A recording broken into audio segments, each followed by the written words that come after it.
కాంగ్రెస్ నేతల నిర్లక్ష్యం వలన రైతులు ఎంతో నష్టపోయారన్నారు బీఆర్ఎస్ నేత పొన్నాల లక్ష్మయ్య. నీటిని స్టోరేజ్ చేసుకునే వెసులుబాటు ఉన్నా కూడా పట్టించుకోకుండా ఉండటం వల్లే కరువు వచ్చిందన్నారు.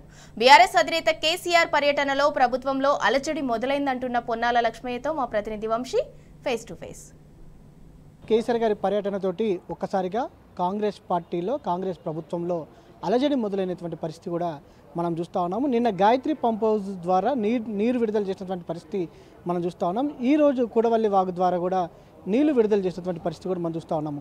కాంగ్రెస్ ప్రభుత్వం వచ్చినటువంటి 100 రోజుల్లో ఇరిగేషన్ ఎలా కుదేలైందనే అంశానికి సంబంధించి కావచ్చు, అసలు రైతుల సమస్యలు ఎలా ఉన్నాయనే అంశానికి సంబంధించి కూడా మనతో పాటు మాట్లాడడానికి మాజీ మంత్రి బీఆర్ఎస్ పార్టీ నేత పొన్నాల లక్ష్మయ్య గారు మనతో పాటు ఉన్నారు. వారితో మనం మాట్లాడించే ప్రయత్నం చేద్దాం. సార్, చూస్తూ ఉన్నాము మొన్న నల్గొండ, జనగాం, సూర్యాపేటలో బీఆర్ఎస్ పార్టీ అధినేత కేసీఆర్ గారి పర్యటనలను మనం చూసాము.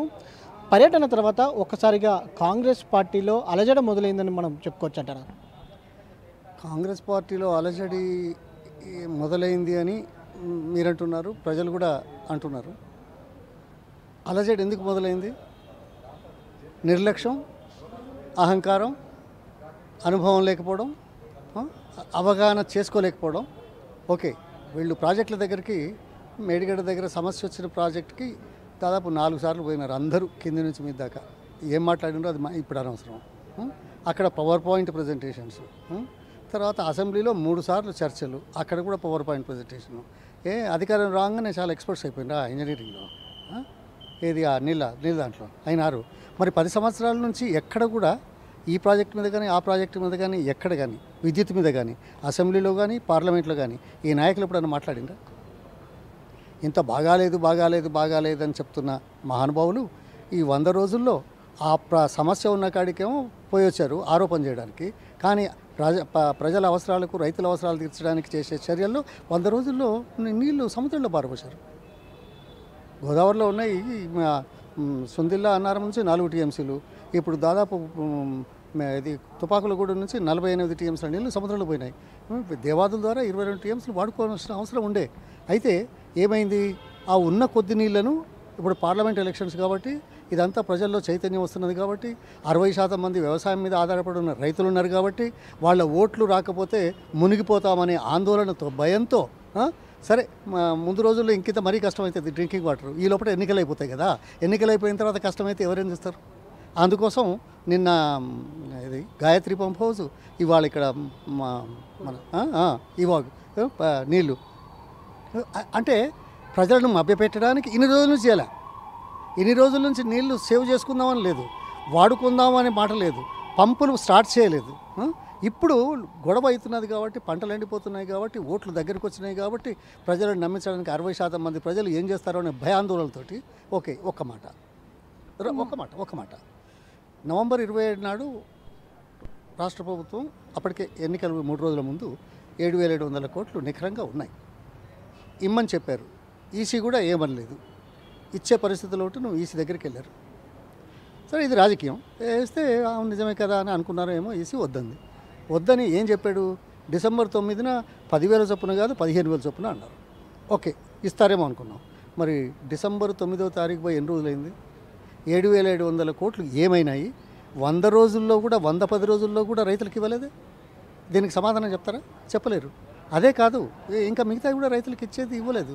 ఏదో చాలా గొప్పలు మాట్లాడుతున్నారు, ఏది నష్టపరిహారం, తర్వాత ఇన్సూరెన్సు, ఏదో చెప్తున్నారు. ఇవన్నీ సరే, అధికారం వచ్చింది కదా, మీరు చేయండి, వద్దన్నమా? మిగతా వాళ్ళ మీద మాట్లాడేందుకు? రైతుల అవసరాలు తీసుకుని మీరు చేయండి. అదేవిధంగా కృష్ణా బేసిన్లో ఉమ్మడి ఎన్నికలకు ముందే కేసీఆర్ గారు మనకిచ్చిన వాటా కంటే 7 టీఎంసీల నీళ్ళు అదనంగా వాడుకోగలిగాం. ఆంధ్ర రాష్ట్రం 45 టీఎంసీలకు గాను 41 టీఎంసీలే వాడుకుంది. ఇవాళ మళ్ళీ అడిగారు 7 టీఎంసీలు మంచి నీళ్ళు కావాలని. అంటే మన వాటా కంటే ఎక్కువ వాడుకునే పరిస్థితులు బీఆర్ఎస్ ప్రభుత్వంలో కేసీఆర్ గారు తీసుకున్న నేపథ్యాన్ని గుర్తించినట్టయితే సిగ్గుపడాల్సిందే కదా. ఇవాళ ఇంతటి క్లిష్ట పరిస్థితుల్లో మరి కర్ణాటక ప్రభుత్వాన్ని అడగొచ్చు కదా. అంటే మరొక అంశము, 100 రోజుల్లో ఇరిగేషన్ శాఖ, నీటిపారుదల రంగం అనేది తెలంగాణ రాష్ట్రంలో కుదేలైందంటారా? అయింది. ఎందుకంటే 48 టీఎంసీలు సముద్రంలో పోయినాయి, 22 టీఎంసీలు రిజర్వాయర్లో పెట్టుకుంటే, ఆ 4 టీఎంసీలు ఎల్లంపల్లిలో పెట్టుకుంటే 26 టీఎంసీల నీళ్లు ఉంటే కొన్ని వేలాది చెరువులు నింపుకోవచ్చు. గ్రౌండ్ వాటర్ పెరిగేది, పంటలు కాపాడబడేది. ఇలా చేస్తేనే కదా దాదాపు 75 లక్షల టన్నుల ఆహార ధాన్యాల నుంచి 3 కోట్ల టన్నుల ఆహార ధాన్యాలు ఊరికే పండుతాయా? మ్యాజిక్తో పండుతాయా? ఎవరైనా ఈలేస్తే పండుతాయా?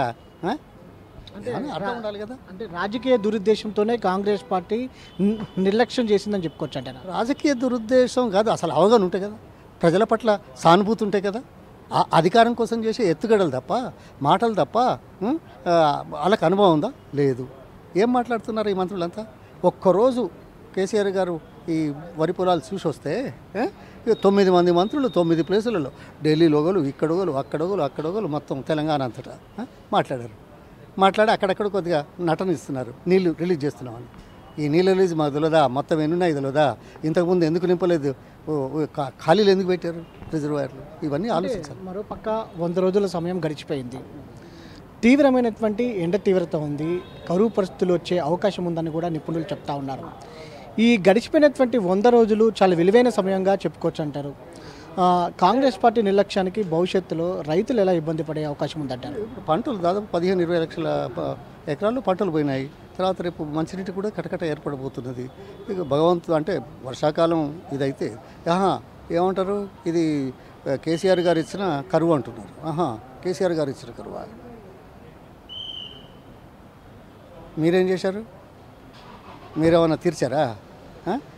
ఎవరైనా వ్యక్తులు తీసుకొస్తారా ఈ కరువులు? అవునా? బుద్ధి జ్ఞానం ఉన్నోడు మాట్లాడతాడా? మరి 9 సంవత్సరాలు ఎలా వచ్చాయి? ఇప్పుడు ఎందుకు ఆయన తీసుకొచ్చాడు? 9 సంవత్సరాలు ఇచ్చింది ఆయనదే క్రెడిట్ అయితే మరి ఆయనే క్రెడిట్ ఇవ్వరాదు? ఆయననే కూర్చోబెట్టిండ్రు. మాకు చేత కావట్లేదు, మీ వల్లనే మంచిగా అవుతుంది, ఇవాళ కరువు మీ వల్ల వచ్చింది, మీరు అధికారంలో లేకపోతే మీరు అధికారంలో కూర్చోండి, మేము ఇస్తామని చెప్పండి, వస్తాయో నీళ్ళు. మరి వాళ్ళ మాటే. ఏమన్నా బుద్ధి జ్ఞానం ఉందా మాట్లాడడానికి? అది ఫ్రస్ట్రేషన్. మీ తరపు నుంచి రైతులకు కానీ ప్రజలకు కానీ ఏం చెప్పదలుచుకున్నారు? అంటే ఇంకేం చెప్తుంది, పరిపాలన కావాలి. ఇప్పుడు వ్యవసాయం మీద ఆధారపడ్డ జనమే 60% మంది ఉన్నారు. వాళ్ళకు ఎంతో చేస్తామన్నారు, ఏమైంది? రుణమాఫీ లేదు, రుణాలు రాలేదు బ్యాంకుల నుంచి సరిగ్గా. తర్వాత మద్దతు ధరకు బోనస్ ఇస్తామన్నారు. అదేవిధంగా మరి కౌలు రైతులు కూడా ఇస్తామని నచ్చజెప్పి బొంకి ఓట్లు దండుకున్నారు. మరి ఏమైంది? చేయలేదు కదా. ఇవన్నీ ప్రజలు చూస్తారు కదా, కొంత సమయం పడుతుంది, అంతే తేడా.